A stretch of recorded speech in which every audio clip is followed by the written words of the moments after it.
Shalom, shalom. Napesi bino mbote bisika nyonso bozolanda biso. Tika ete Kolo Yesu Kristo apambola bino. Le Dieu de mon Père, voici l'homme. Azala Nzambe na bino bisika nyonso bozali. Nous sommes au Grand Katanga. Je pense que au Monique Nasali prédication libanda. Pourquoi? On a respecter hiérarchie, surtout que Kaponangai, on a ça et là, c'est bien écrit central. Alors, depuis le dimanche 26, il y a eu un changement ici au Grand Katanga. A été nommé comme le central de Grand Katanga, le pasteur Alexis Tambwe, dont je salue. Et après sa nomination, Nakomela qui est pour le féliciter.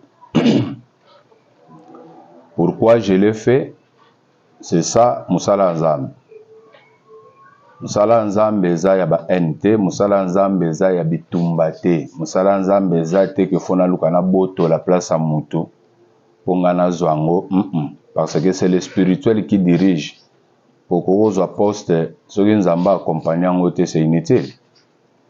Et ngana zoki poste, j'étais promis par le Père que Grand Katanga ngana koya Kinshasa nde ezofuta na mbongo wana ngana koya to sala ba campagne pour musale fanda place wana. Donc c'est pour dire que na sali nande na ne peut pas yete contrat to signer ki na ye na malobane na ne pas yete. Donc jusque là j'attends akoya na façon mususu ou il permettre na sala musala na Grand Katanga.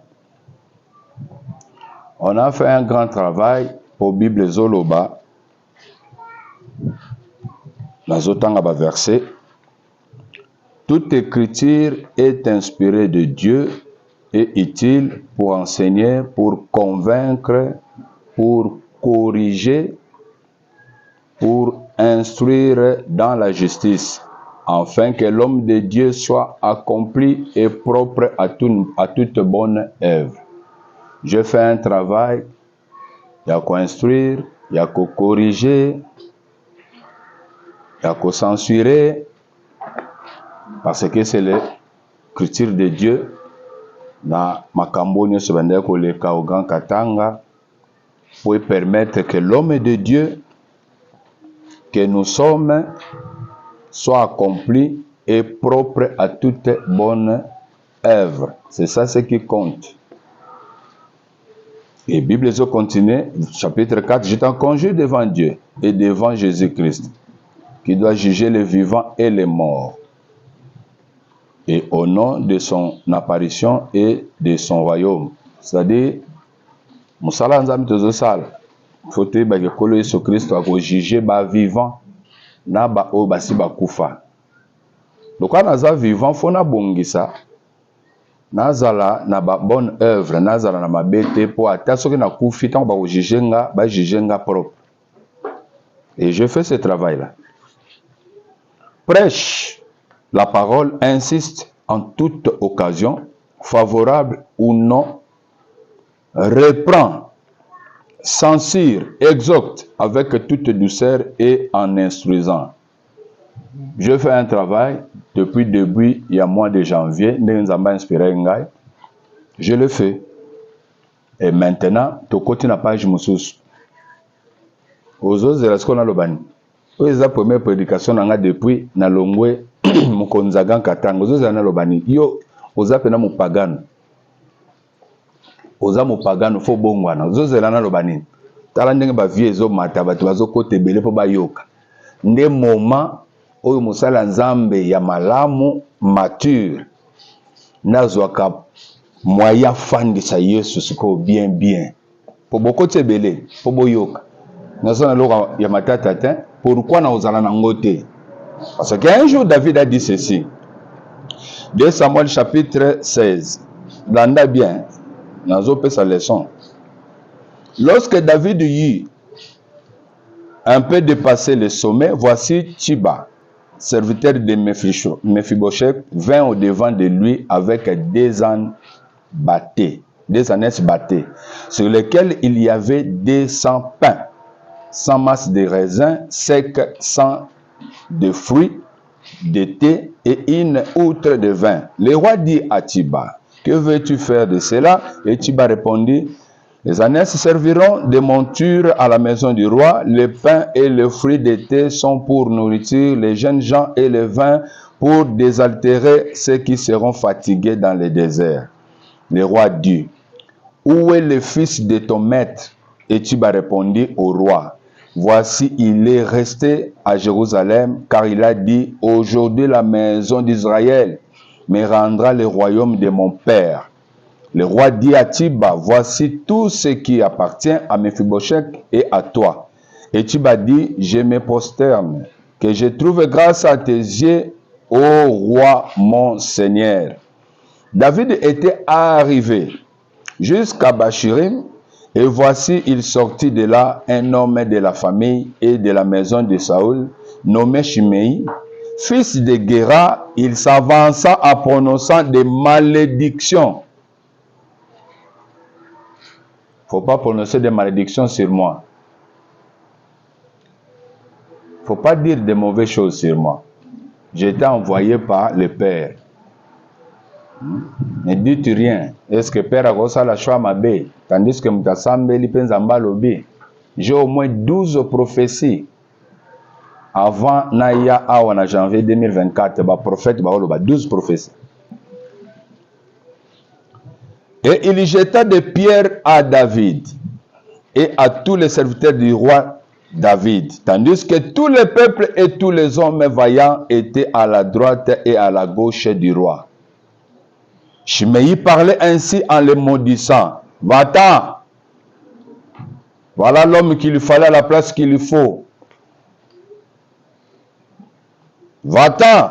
Va-t'en! Homme de sang! Méchant homme! L'Éternel fait retomber sur toi tous les sangs de la maison de Saül, dont tu occupais le trône, et l'Éternel a livré le royaume entre les mains d'Absalom, ton fils. Monsieur Baké plus loin qu'à la malédiction. Donc même à des parquets on a contacté na Kinshasa na Makamazambe. J'avais la malédiction. Maintenant, on a zobi mana parquet, ba pasteur nion sa communauté, il y a plateforme ba yo yambanga. Bazolo ba yoza Paul, yoza Pierre. Yoza lié na makama ba parquet. 2 fois parquet na Kinshasa, na makamba Yesu. Na komi na Katanga awa. Ba bengi singa na parquet lisusu. Makamba Yesu. Pourquoi vous construire? Pourquoi vous kati babananye? Il faut vous indemniser biso. Bilo wananyon sonaka na malédiction. Tu les appels liés na destinée nanga na étoile nanga. Les abilo kabato minene. Basala minene. Bazoloba. L'Éternel a livré le royaume entre les mains d'Absalom, ton fils, et te voilà malheureux, comme tu le mérites, car tu es un homme de sang. Alors, Abishai, fils de Tcherusha, dit au roi, « Pourquoi le roi David? Dit au roi, pourquoi ces chiens morts maudit-il le roi, mon Seigneur? Laisse-moi, je te prie, aller lui couper la tête. » Yoka roi David. Mais le roi dit, qu'ai-je à faire avec vous? Nina ngona sana bino bana nangai. Fils de Tcherusha. S'il maudit, ce qu'on a kelanga mabe azo chola, azo loba nyonso bazo loba wana. C'est que l'Éternel lui a dit, Nzambe mutavisi maudire yesala boy. Nzambe muta permettre ngo. Maudit David. Qui donc lui dira pourquoi agis-tu ainsi? Nani yango fatuna et pourquoi zo sala boy. C'est que Nzambe muta permettre sala manango bon. Et David dit à Abishai et à tous ses serviteurs, voici mon fils qui est sorti de mes entrailles en veut à ma vie. À plus forte raison, c'est Benjamite. Moi, David, il m'a attaqué. Ce qui bateau, il a petit pouvoir, il a sali qui va combattre. Bon, il y a un problème. C'est l'œuvre de Dieu, on continue. Laissez-les et qu'ils maudissent, car l'Éternel le lui a dit. Peut-être l'Éternel regardera-t-il mon affliction et me fera-t-il du bien en retour de malédiction aujourd'hui. David et ses gens continuèrent leur chemin et Shimei marchait sur les flancs de la montagne près de David et en marchant, il maudissait, il jetait des pierres contre lui, il faisait voler la poussière.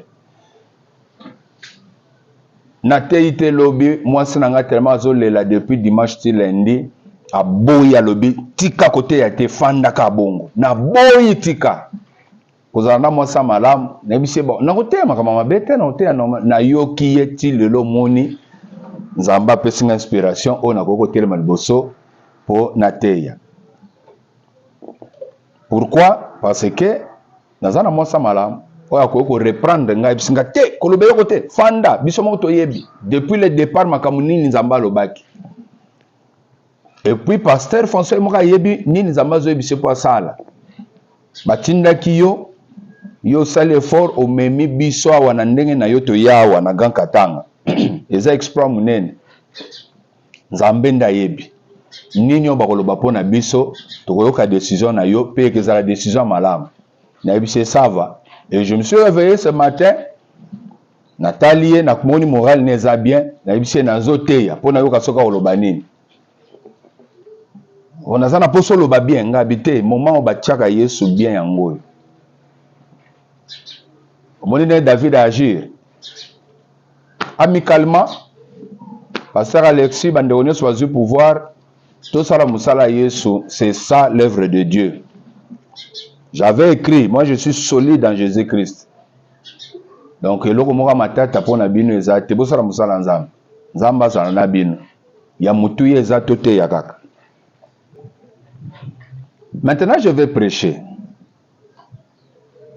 To continue étape oyo tozolo bela sous point moko papa sa introdizaki. Sous point zolo bela nini? Sous point zolo bela le non-respect. Parmi les causes, le non-respect des droits de Dieu.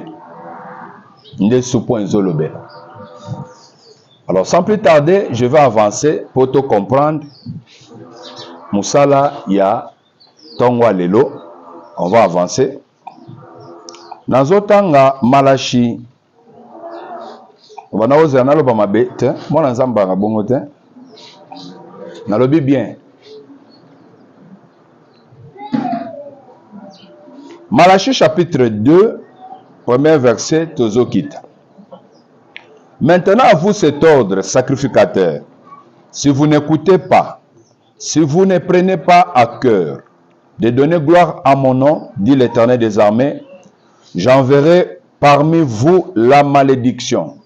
Et je maudirai vos bénédictions. Oui, je les maudirai parce que vous ne l'avez pas à cœur.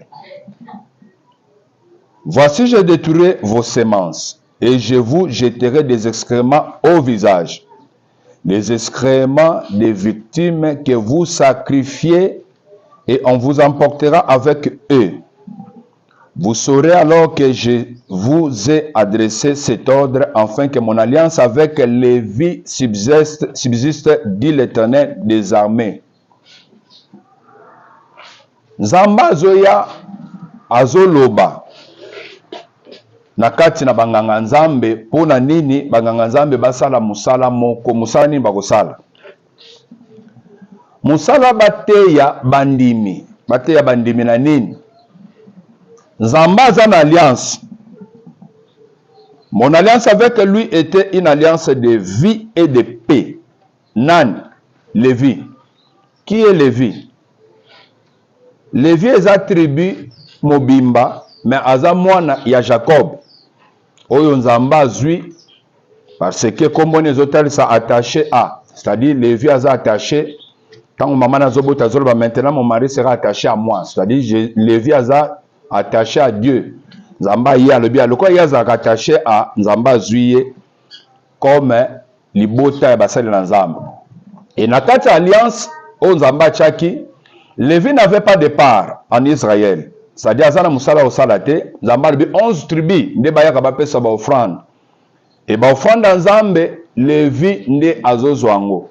Et na kati ya ba Lévi, ya ba Lévite, il y avait famille ya Aaron oyo nzambe azwi ya bimisi na kati ya tribu wana kaka asali na ye ndaku ya banganga nzambe. C'est-à-dire ba Lévite nyonso baza banganga nzambe te, mais banganga nzambe nyonso baza ba Lévite. C'est-à-dire ba Lévite mususu baza na charge mususu na kati na église, bazo sala misala mususu, mais kaka ndaku Aaron na bana na ya mibali ya basite, na bana na ya mibali bango nde baza banganga nzambe po basala musala nzambe.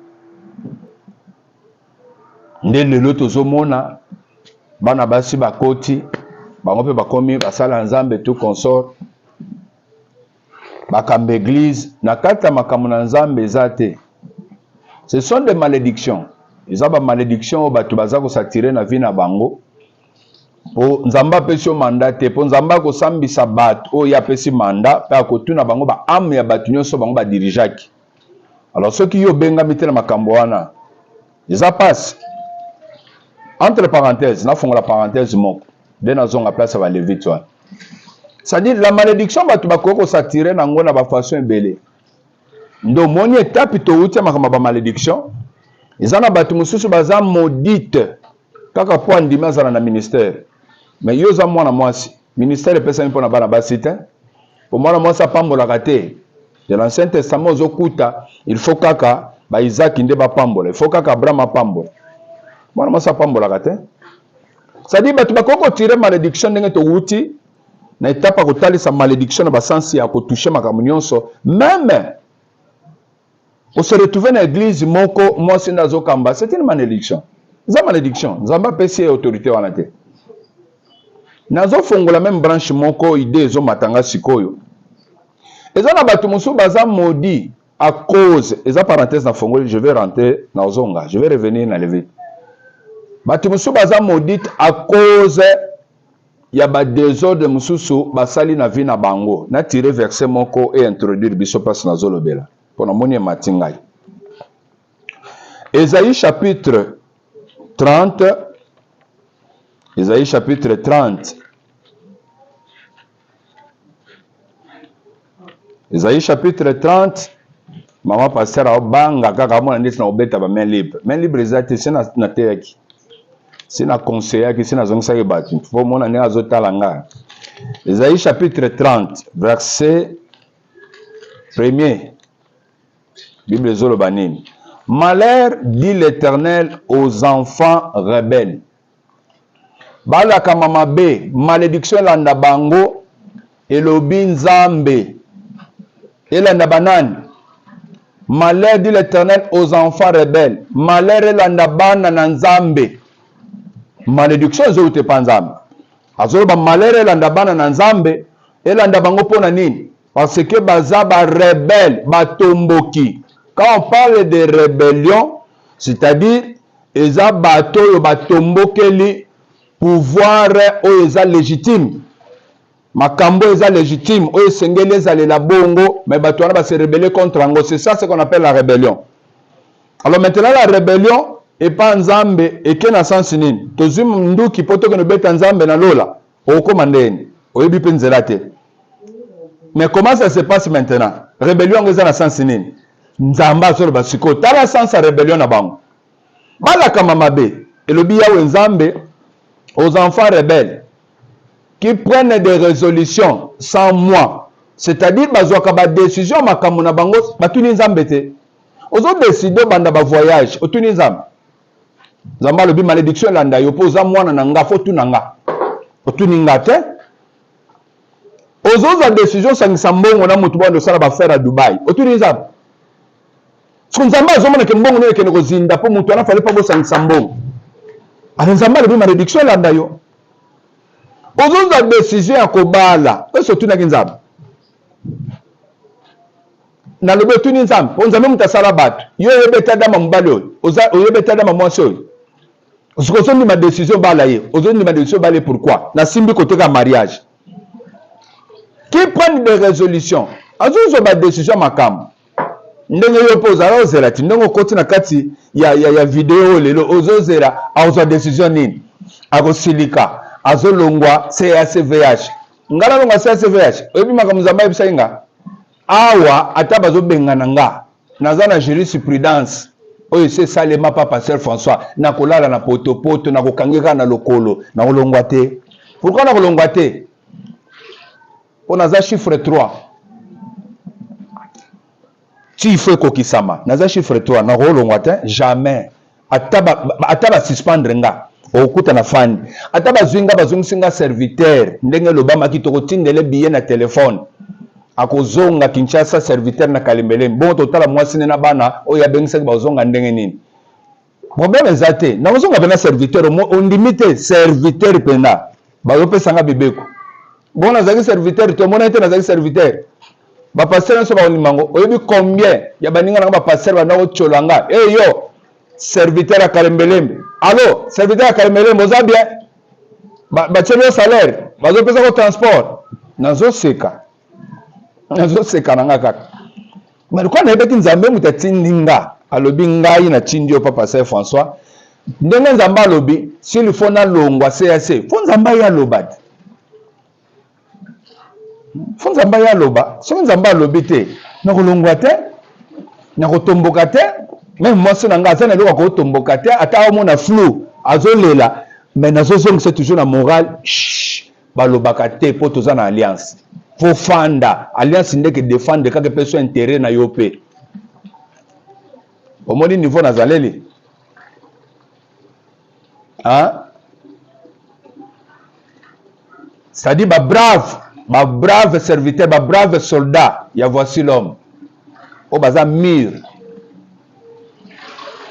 Qui prennent des résolutions, bazozo ba décision, ya makambo sans âme. Na tuni nzambe tozo na longwa pourquoi?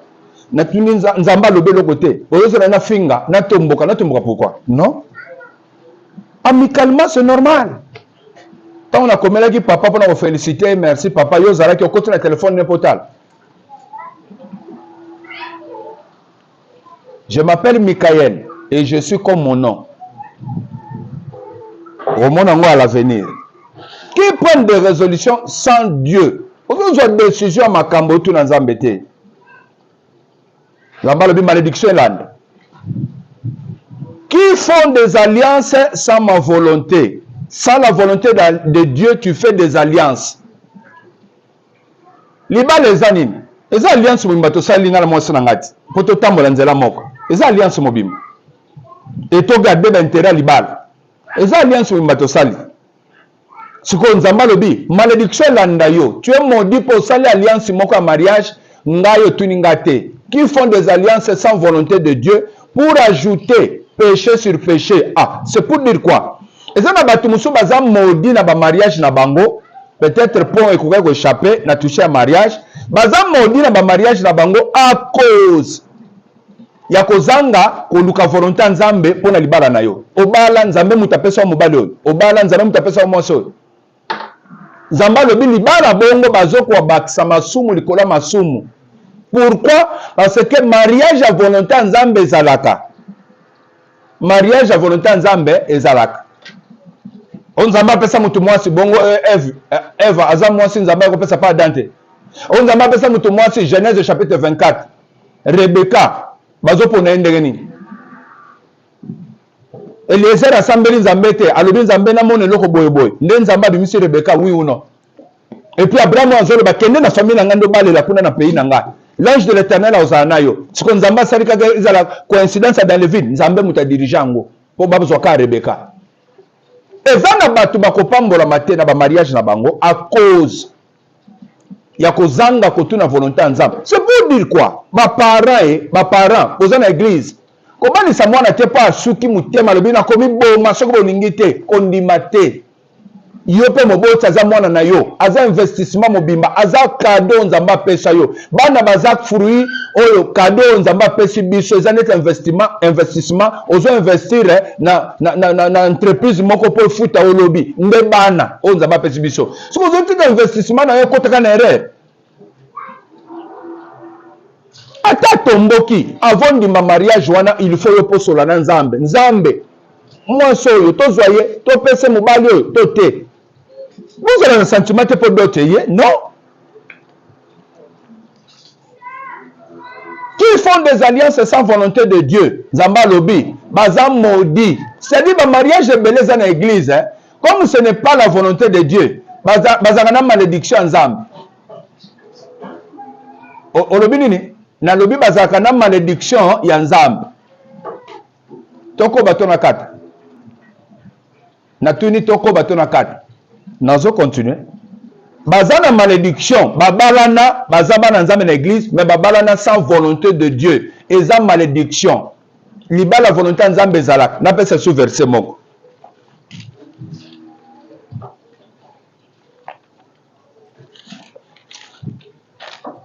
Komaka po yo pozo moya ya webi sabat. Komaka.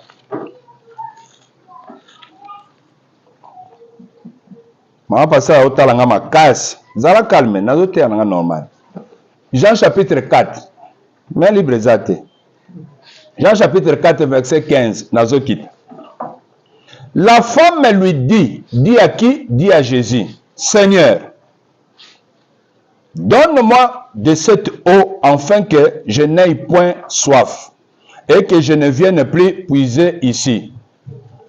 Va, lui dit Jésus, appelle ton mari et viens ici. La femme répondit, je n'ai point de mari. Jésus lui dit, tu as eu raison de dire, je n'ai point de mari. Tu as eu raison de dire que je n'ai point de mari.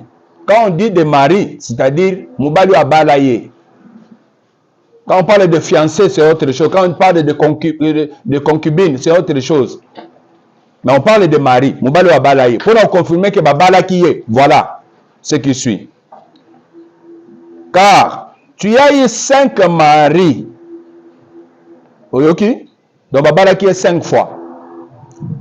Comme loi et ancienne alliance zalaki soki babali yo so balinga boya yo basa eloka lettre. Basa lo lettre babina linga osute na boyo kene bala mbali mususu. Oki okutana mbali mususu lakisi oui, lettre déjà baboyi langa yango. Mbala na zozo lettre wana andimi yango pe abali yo. Alors bakukai ko bala autant de fois. Mais kolo yo stanga ye na nouvelle alliance après makambo nyonso nde makambo échanger. Nde kola sauva basi. Nda zoloba na Matthieu chapitre 19, 3 ozo kita alobi.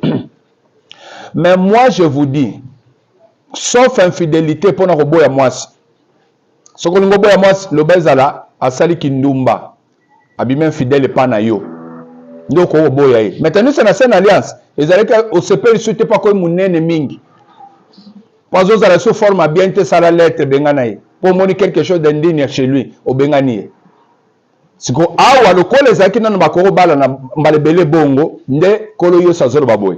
Marika bazaki na toi ko bala mbale bele. Tu as eu 5 maris, babala yo 5 fois. Et celui-même que tu as maintenant n'est pas aussi ton mari. La femme cria, je veux que tu es prophète. Yesu le biais. Aujourd'hui nanu mbali pekat hein. Au bali 5 fois, pe 6e ozana ye. Azape mobile noté. En cela tu as dit vrai. Moi so akanisaki ke kope monani kwa ya balaka Yesu bogali boso na ye bako linga ye. Yesu akotia ye litoi. Ako linga ye pa bala ye. Ma pasteur a seki. Kola ko linga ye abala ye. Kola memiesko na spiritualité. Alors bi bali 5 fois.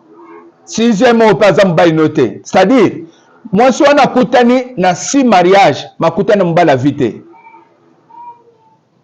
Comment maintenant rencontrer l'homme de ta vie? Comment rencontrer l'homme de ta vie? Comment rencontrer aussi la femme? Ya vie na yo. C'est que ça la procédure mo mutu fa ça là pour détecter que yeyo yewana. Nakoka nga parenthèse. Nazongi sikonde papa na nga zongaka. Nazaki wapi? balevite. Je suis le fils légitime. Nazongi siko place papa azongaka. Sozo zaki yondo so bungi okeyi obimi gambelo koti Egypte okeyi na mutu ayebi makamanza ntaka talo alobi atika ki makamune nyo sa bungi akeyi. Nazongi place papa azongaka. Ça dit balevite. Baza tribu oyo Nzambe azwi na bana Jacob poisana na bango basala Nzambe. Et na kata balevite wana nde ndako Aaron ebimi comme nganga Nzambe sacrificateur. Lorsque tozalaki yango ti bana na mibali pe ba sacrificateur, c'est-à-dire ba pasteur, bana ba cité pozalaki na bango. Bana ne pa mibali. Alors na kata tribu wana kaka bana ya Aaron na libota na ye wana nde koki kokomaka ba pasteur ba nganga Nzambe. Mais tribu nyonso ba levite bakoki kokoma banganga Nzambe te. Soki ezoboyela nanu bango na tribu wana bongo sikoyo ezoboyela ka bato ya tribu wana bongo sikoyo le 11 tribu kutu le 11 tribu kutu musika mutasimba kutu te ata place ba levite. Sikoyo nazongi na Malachi Nzambe azoloba nini? Nazalaki na alliance, naza na alliance na levite. Alliance nini? De paix et de vie. Nazongi te. Soko oboto langa bonzambo. Tango obundisa ezapo Joseph akenda koma pa ba généraux pe akutana na roi. Nakomi nanga na posa mikili. Nakomi nanga na posa ya mikili. Nagote ya mindele. Po Congo, quand de papa le baka congolais, ngala komi nanga na posa mikilio. Nakomi nanga na posa mikili. Na kendo te nanga mindele. Au Congolais, na mutema mabe. Pardon, na leki. Na zone suko na Malachite. Na zalaki na alliance na Lévi. De paix et de vie. Suko awa Nzambe azotinda nganga Nzambe po ateya. Ateya nani? Ateya peuple na nini?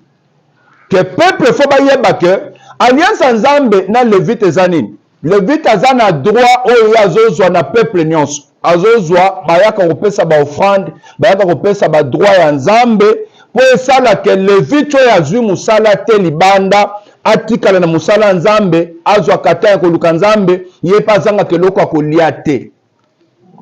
Azanga keloko akolia te.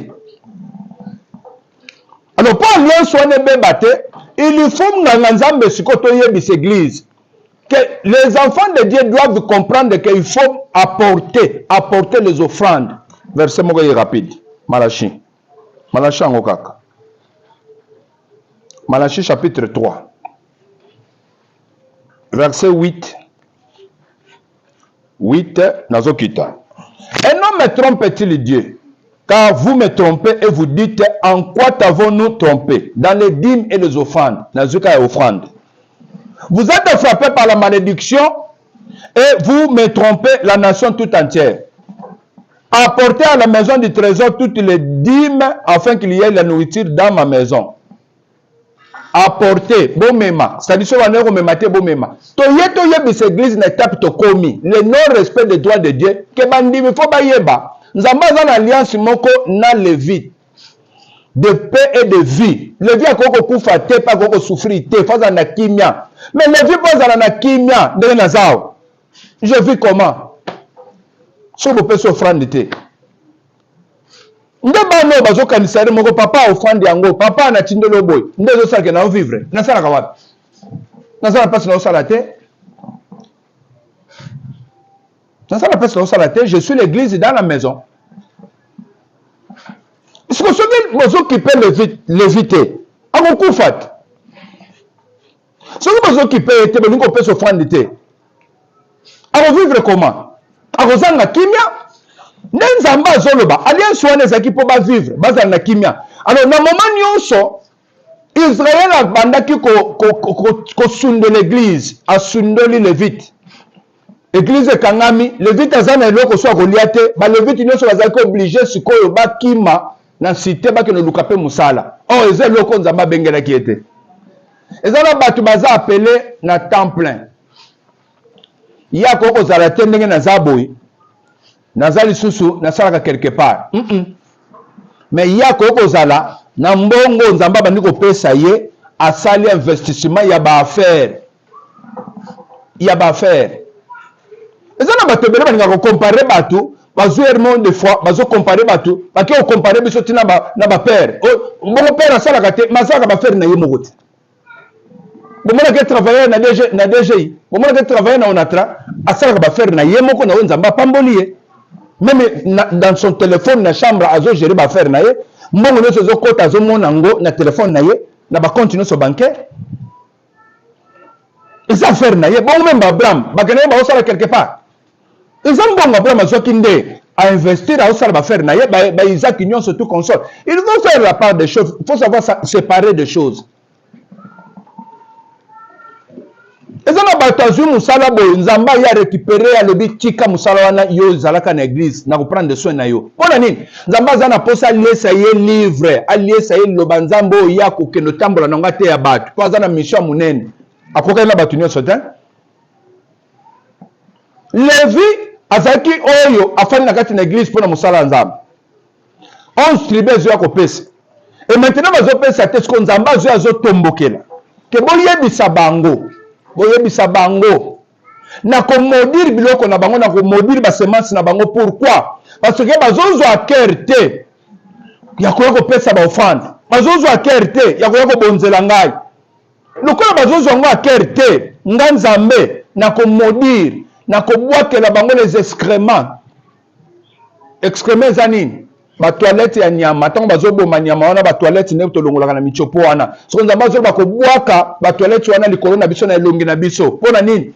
Parce que bandimi bazozwa akerte nzamba ko modire bango bazozwa akerte ba pesa ba offrande ba ya ko bonzela nga pour le vite à vivre à continuer musala malamu nde par là sikoto bandi pona kotalisa dans le non-respect de Dieu. Premier sous-point que tirer, c'est quoi l'offrande volontaire? L'offrande volontaire, nazo bandela, bato liboso bapesa ko offrande volontaire. Genèse chapitre 4. Genèse chapitre 4. Que dit la parole de Dieu? Adam connut Ève sa femme. Elle conçut et enfanta Caïn et elle dit: je formai un homme avec l'aide de l'Éternel. Elle enfanta encore son frère Abel. Abel fut berger et Caïn fut laboureur. Au bout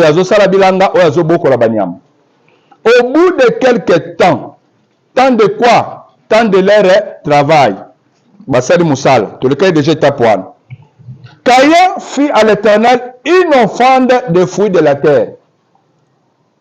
C'est-à-dire, misala na bango eboti mbuma Caïn zui oya ya bonzeli nzambe. Et Abel de son côté en fit une des premiers-nés de son troupeau et de leur graisse. L'Éternel porta un regard favorable sur Abel et sur son offrande, mais il ne porta pas un regard favorable sur Caïn et sur son offrande. Caïn fut très irrité et son visage fut abattu. Bango mi baloy babandi kosala misala na bango ndenge pe tozote yawo na kobanda kosala misala oya créer ya ye o pas créer ye volontairement basali misala na bango nzamba aza kuna te. Mais tango bazwi biloko ya misala na bango balobi baya koluka nzambe babonzela nzambe c'est volontaire. Mais tango baye kopesa volontairement na pesa la bato mi baloyo quoique c'est votre volonté de donner. Mais nzamba sepeli na oya moko te na façon à payer volontairement. C'est pour dire quoi? Dans les offrandes volontaires, c'est volontaire quand on dit to pesa nzambe, c'est volontaire. Mais lorsque vous prenez maintenant pour déposer devant Dieu, Dieu juge maintenant comment il y a pesa qui opo ya kopesa panaï. C'est volontaire quand vous posez l'acte. C'est volontaire. Quand il y a bel bazo poser acte moko volontairement. Muta forcer bango te pe muta te ya zate. Bango balobi to lukanzambe pe to bonzela ye. Kaka ndenge yo poya kana église. Mais ne pensez pas que quand vous donnez là, nyonso pesa kana nzamba ndimaka ngo, non. Et ça, ma comme nous opesa ni Nzamba s'appelle Nangote. Mais regarde c'est volontaire. Nzamba s'appelle Nangote. Opesi mabe. C'est pourquoi Nzamba s'appelle Nangote. Ça dit que tu as opesa na église. Et personne na bango. Nzamba zo s'appelle Nangote. Quoi que c'est volontaire. Tu sais que dimanche. Au décidé que opesa Nzamba. Mais tant que opesa. Et l'autre opesa qui. Nandengo zola qui. Tu penses que Nzamba s'appelle Nango. Kaya apesi, oui, apesi. Abel pas apesi.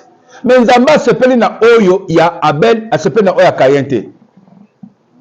Pourquoi il faut payer ça? Mais Nzamba s'appelle na ngote. Et tant que Nzamba s'appelle na ngote, c'est que Zama l'âme comme lieu où soit tu t'attires la malédiction. Parce que quand on tombe dans le verset, les hôtels, ils savent que Ozana oya malamu, mais Ozope Sanzambe loko yamabe. N'a gardé ma étape à verser pour permettre à 2 jours, 3 jours, tout le belata aux fans de volontaires. Ça doit être un malade, mais on peut s'amaber. Et là, on va plus loin. Est-ce que pas gouverneur na yo? Au gros que nous peut se loco à ma bébé, oh, bébalis, oh, boukana, à ko sepela na yo, toi ko sepela na yo te. Nzamba zan exemple, après c'est la carte Bible. Ça dit le fond de volontaire, ne loco à liboso, aux autres personnes qui n'ont pas nzamba. Bato bele bazo respecter ba droit ya Nzambe te sur les offrandes volontaires et peut se limabe et Dieu n'est pas content. Nde pense ce que bandi étape ya maté ya proprement dite la destruction de la malédiction matérielle et financière. Ce qui bat côté mbongo bakoko fanda na bambongo te bakoko réussir te. Ce qui bat côté matériel bakoko soma banda côté soma ba mituka te. Il faut malédiction ils la détruire. Et première, sous-point au bandit, ils ont l'offrande volontaire. Et personne ne s'en dégaine. 2025 bandit. Janvier déjà en haut. Nzamba ya bandit na likambo etali ke mbongo pe biloka mukiripo za la heureux sur la terre. Yo zo pese la dégaine. Nzamba linga de verser bénédiction kati na biso que communauté ya CAC partout dans le monde na bandi minyonso tous à la communauté moko forte, puissante. Nanine côté finance. Ndenge bazotonga grand temple kuna na Kalembele bakoza na posa $1 million. Toza pe na mondimbi akopesa $1 million. C'est faisable. Mais za la place Nzambe bokoko bongisa na ye, Nzamba fongolela bino, manini salola. Nzamba fongola ba fenêtre lola papa mbola biso. Na kati ba offrande volontaire. Et puis c'est les andenge nini. Déjà to bandi ane. Ozo pesa ndenge. Vous êtes dans l'église. Na moment ils ont offrande. Bible ezo que ne plus loin zolo ba ke muta ko se présenter main vide était devant Dieu. Na moment offrande déjà batuno so bazo telema ba pesa. Yo ozo pesa mabe. Et puis plus grave, yo boyi pe ko pesa. Mais tant ozo boyo pesa. Na kati na poche na yo. Na kati na compte na yo. Si oza na mbongo. Mais boyi ko pesa.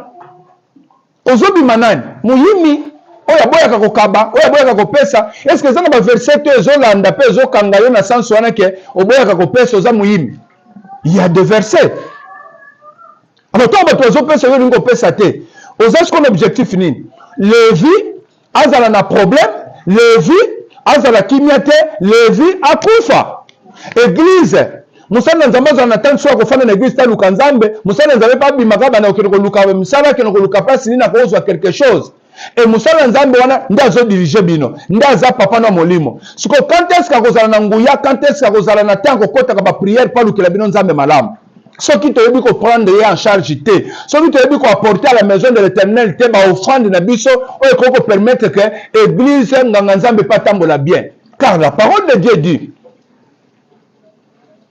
Moutou a travaillé dans l'hôtel à vivre dans l'hôtel. Mais ce qu'on a travaillé dans l'hôtel. Dans l'hôtel, on a des places qui sacrifice. Il y a des bonza kanyama pour batumba mbeka. Ce qu'on a besoin de yé, to linga biso to lo bama lo bapa nzambe mais sacrifice ezate. Ce qu'on a nzambo. Pour vivre nengeni. On a commencé par là sur les offrandes volontaires. Aujourd'hui ça comment? Est-ce que personne ne nous a malade? Est-ce que façon aux opérations nzamba koko agréant? Façon aux opérations là. Et koko sunga pe que nzamba vive malam. Pour avoir une alliance moko na nzambe, alliance ya vie pe ya pe. Yo zana posa kimia longwaye, ozana posa kufa. Soka kufi. On nzamba na lukaso nani à côté misa posa musala nzamba. C'est pour dire que toza suko na moment ya koyebisa église. Église fait comme à niveau ya kolinga. pasteur na bango kolinga église na bango. Soki mutu akomi na niveau akolinga église, akolinga nzambe ya pasteur wana malamu, pe akopesa malamu. Soki mutu akomi na niveau akolinga pasteur wana bien, akolinga pe nzambe na ye, akorespecte ndenge tobandi koteya boye. Omoni kaka na bandi boye, mpona yo babandi kaka touche makambo mbongo, nayebaki wakoyela wana. Mais oui, mate yango ezali ke foto koyela wana. Siko mabe nini eza soki tolobi ke opesa malamu, po ya kaye bandima yango te. Mbala mingi yo bozopesa mabe. Siko soki tolobi ke opesa malamu, nde natake yo. Nde wana nazoloba ke na touche yo te, natake yo te. Nazobongisa nde yo. Po nzamba pambola yo, okende kopambola na ba niveau oyo eza élevé oyo nzamba bongisela yo. Semaine se bandi, tika kolo soki so pambola bino, bisika no sobozolanda biso. Musale bandi, musale zo continuer katikati na ensemble nyonso na monde entier. Ndima pe kata musalo oyo obima na bénédiction. Nzambe pe akanisa yo na kamboto bandike offrande volontaire. Omoni ke bisiko bande ko pesa mabe bongisa. Pour apporter par la zoloba. Premier jour ya semaine, bongisa pembeni nini okendo bonzela nzambe. Le tout n'est pas ko bongisa loko po ya ko bonzela nzambe, mais est-ce que loko na ko bonzela nzambe? Est-ce que nzamba ko ndimango to ko ndimango te? Tozana posa soutien na bino, tozana posa ya caméra, tozana posa ya ordinateur. Boko soutenir biso na za vraiment na posa na. Boko soutenir biso, obengi biso na plus 243 89 85 54 333. Plus 243, numéro monsieur Eza, 82 12 399 12. Laisse que le Dieu de voici l'homme, le Dieu d'alliance. Zambwa répondra à notre alliance. Apambola bino, na kombo na Yesu Christ. Amen. Merci. À la prochaine.